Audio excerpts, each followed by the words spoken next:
নারী ও শিশুসহ ৪৬ নিরীহ মানুষ হত্যা, একই পরিবারের ১৮ জন। রক্তের দাগ শুকানোর আগেই পাকিস্তানকে জবাব দিতে চায় তালেবান।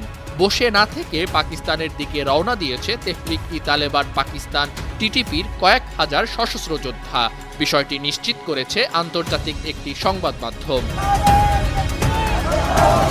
রাজধানী কাবুল, কান্দাহার ও হেরাত থেকে প্রায় ১৫,০০০ যোদ্ধা পাকিস্তানের খাইবার পাখতুনখাওয়া প্রদেশের মীর আলী সীমান্তের দিকে যাচ্ছে। যে কোনো সময় প্রবেশ করতে পারে পাকিস্তানের মূল ভূখণ্ডে, এমনটি জানিয়েছে ভারতের সংবাদ মাধ্যম ইন্ডিয়া টুডে।